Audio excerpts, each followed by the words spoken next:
You guys are gonna have that secondhand embarrassment. Like, you're gonna feel embarrassed for me once I tell you this story.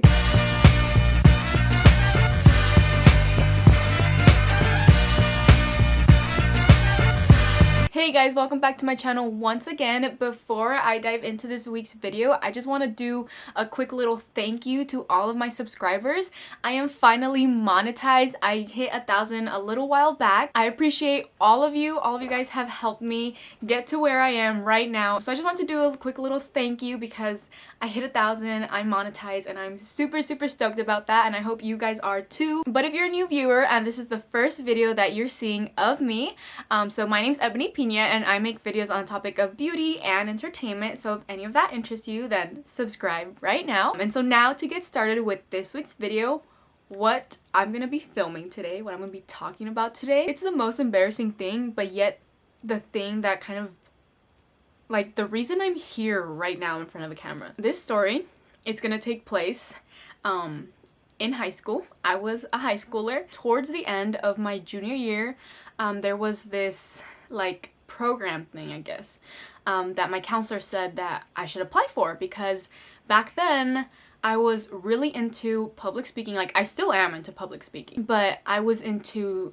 speech writing. I mean, okay, I still am into this stuff, but it's not like I'm into it as much as I was back then. So back then, my goal, I wanted to become a defense attorney or something like that. I forgot exactly what I wanted to be. I just wanted to be an attorney of, like, dealing with, like, criminals. So that's what I wanted to be. My counselor, she knew me pretty well. She knew the kind of student I was. She knew that I was, like, you know, always looking for opportunities. So there was this one opportunity.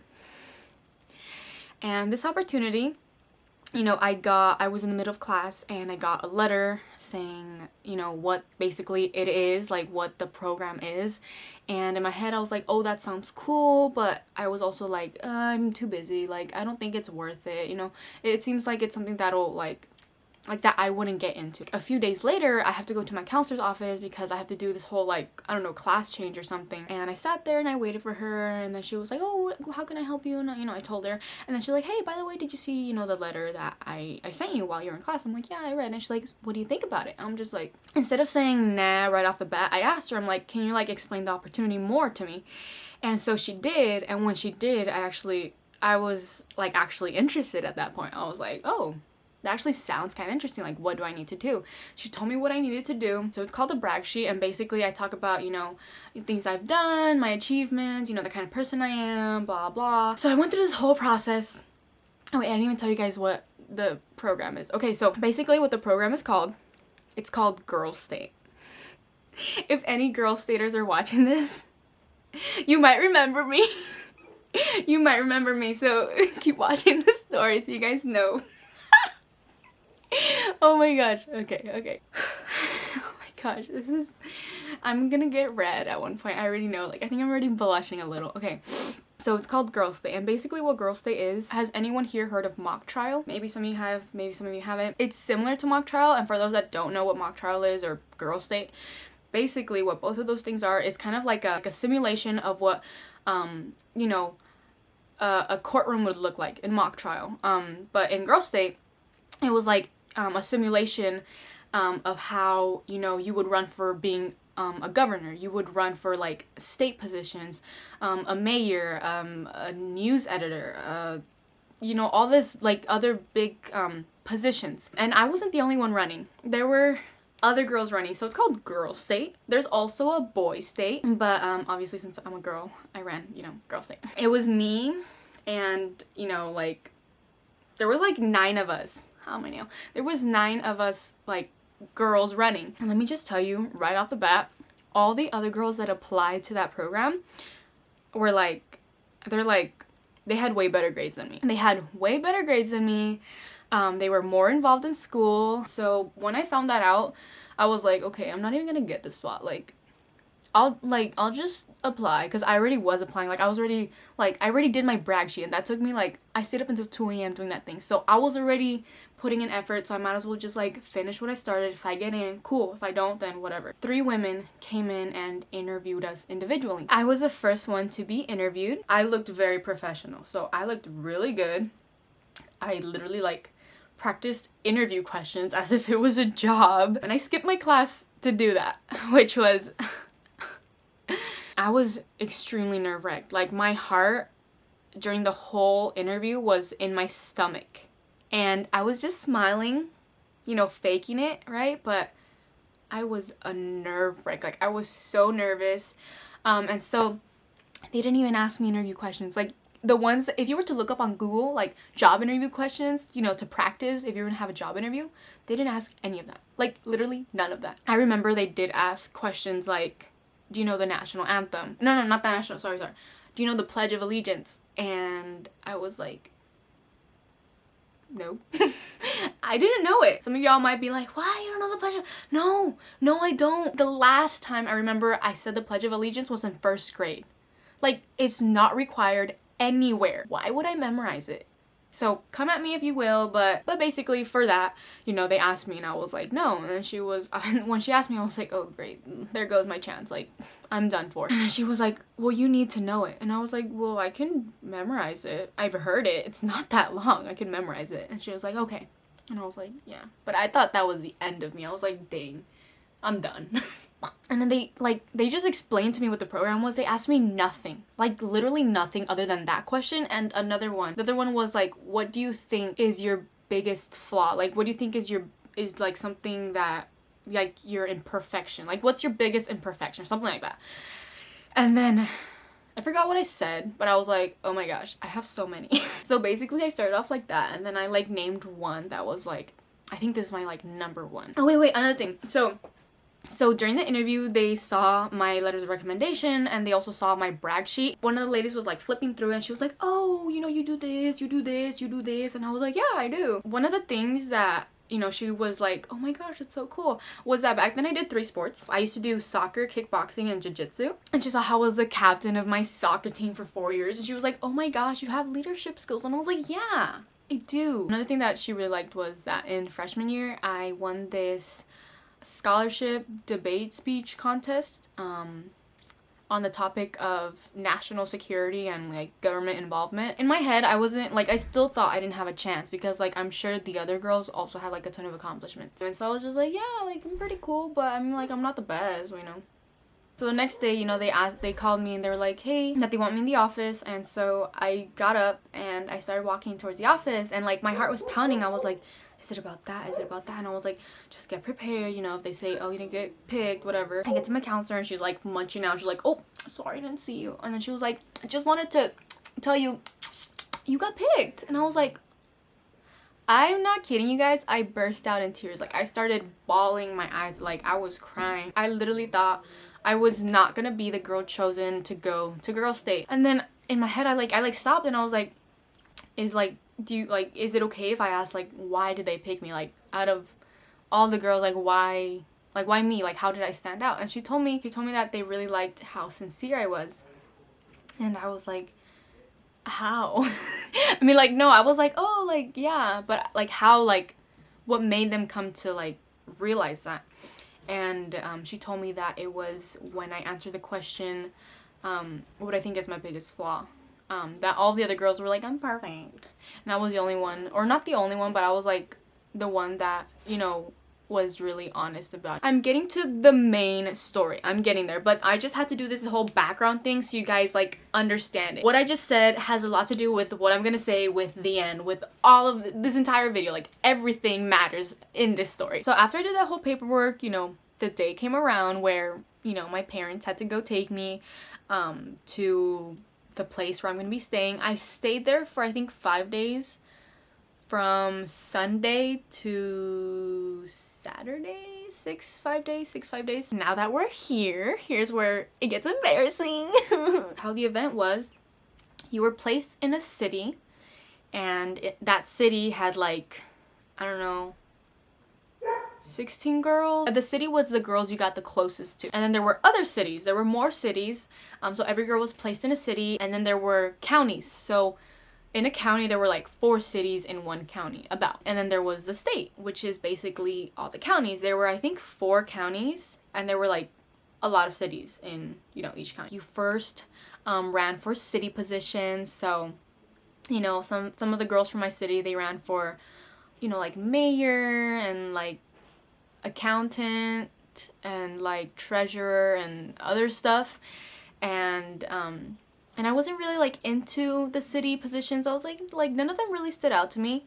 Like they seemed pretty cool, but like nothing that I wanted to do. You know, being a mayor is cool, but it's not something I want to do. After, you know, people got elected for city positions, then came, you know, county positions, and those were, you know, different requirements, obviously. I ran for county public defendant. You know, I want to be a lawyer, so I ran for public defendant.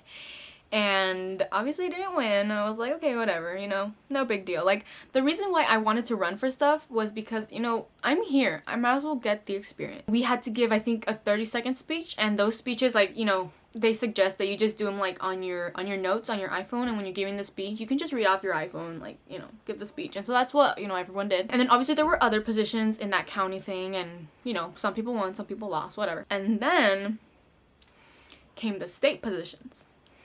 For county positions, you had to do your speeches in front of, you know, the county. So that means girls in cities that you don't know who they are. Like, you don't know those girls. But, you know, there's also your city there to support you, but there's also other cities and other girls your age looking at you that are extremely smart, and, you know, they're just looking at you, staring at you as you talk. In state positions, you have all of the counties looking at you, which means every single girl that is at the program looks at you as you run for state positions.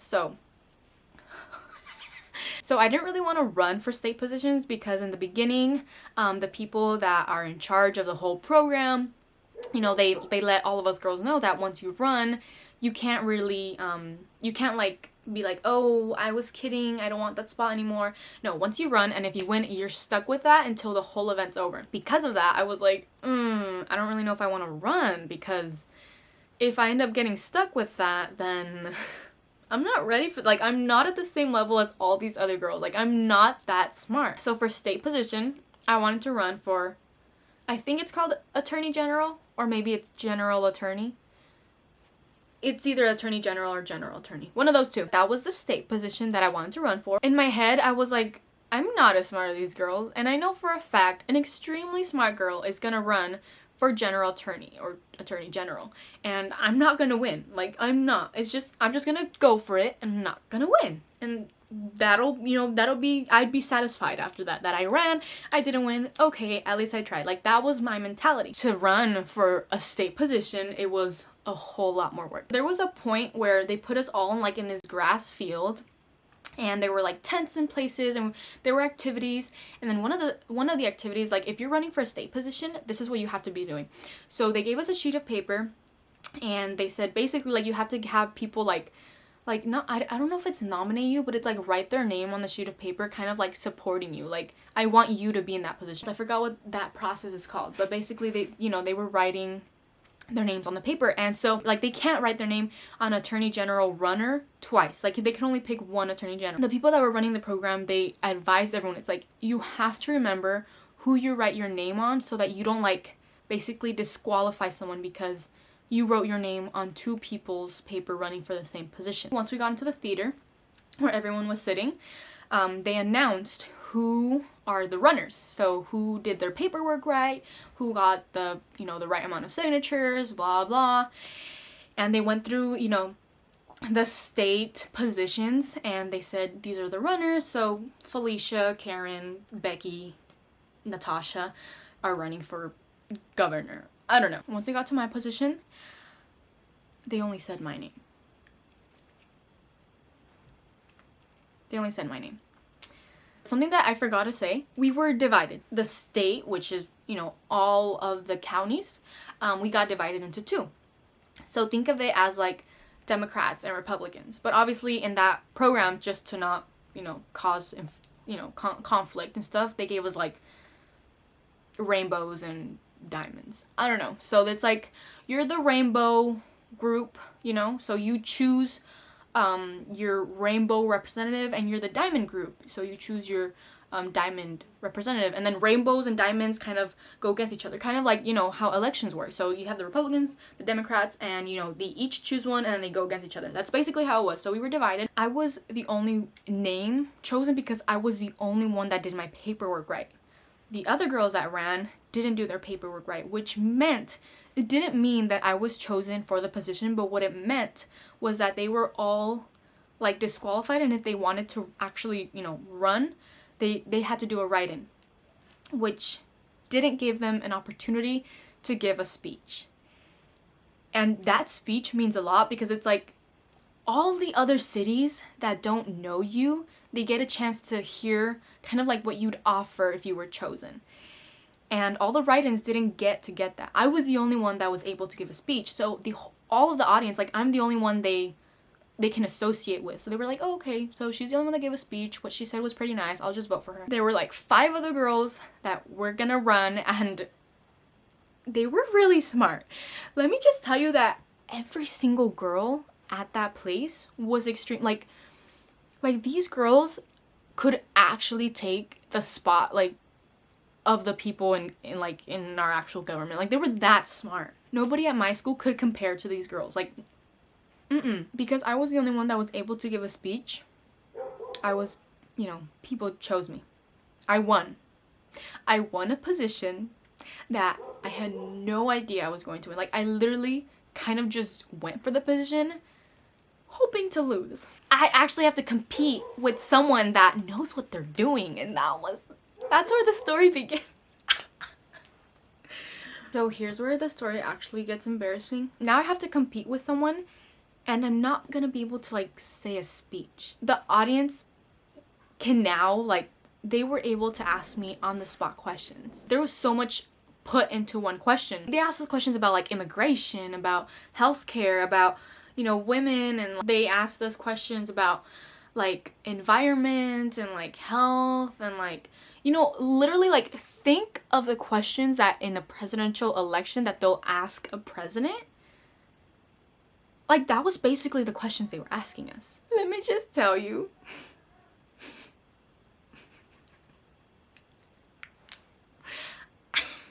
I didn't answer not one of those questions.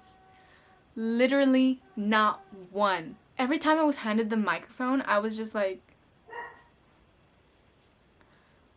I'm not kidding you. It was the most horrifying experience I have ever lived through. And just imagine this, okay, like, this is the scenario. So you're a girl that's 17 and you're literally standing in front of over 500 girls the same age as you, yet their intelligence is way higher. So you're just looking completely dumb in front of these extremely smart girls that are all your age and that are also pretty. And you're just standing there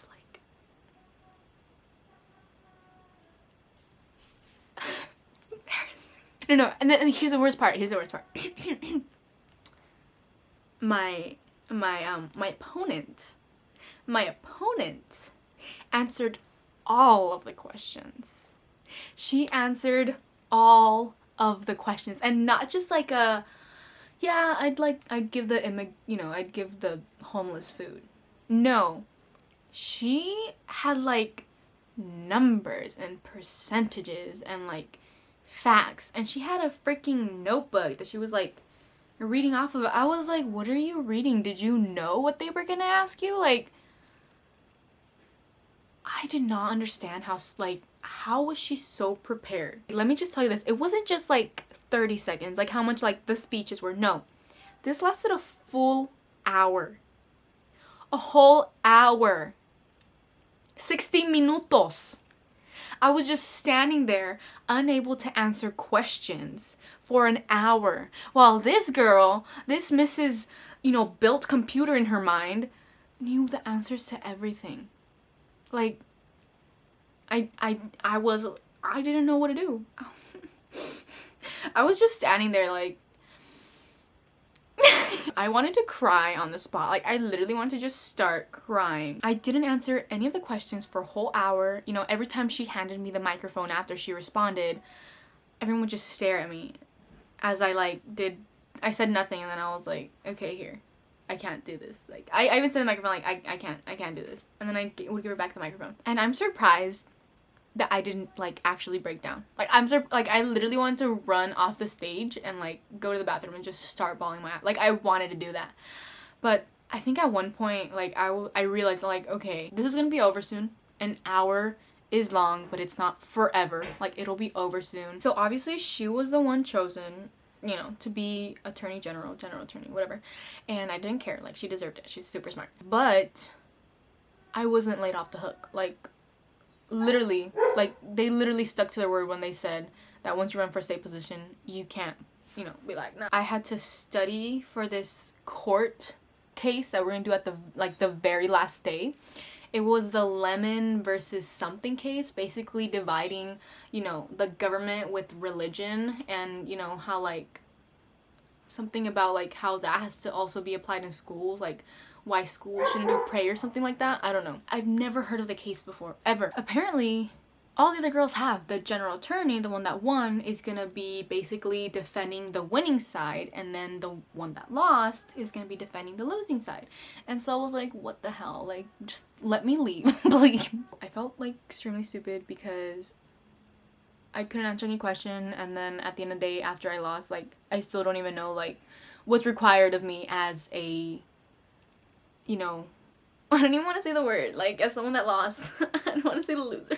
I took a longer shower than usual, and mainly because I was literally crying in the shower. Like, I was crying so much because of how embarrassing that felt. When I came back to my room, you know, everyone was, like, hugging me, and they're like, it's okay, it's okay. But one of my leaders told me, you know, she shared with me how when she was at Girls State, that she didn't, you know, run for state positions or really big positions, and kind of just, you know, went for the risk, and that she really, she's inspired at the fact that I did, and that, you know, that I went up against girls like this. And when she said that, I realized, I was like, wait, hold on.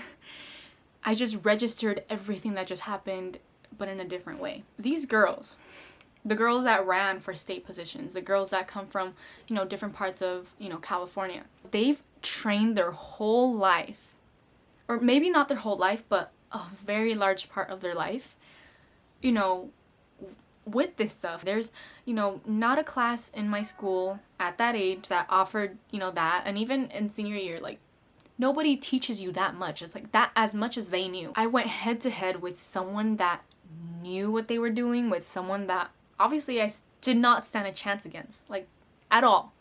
Like, I still went head to head with them. The things that she was saying, it made me realize, like,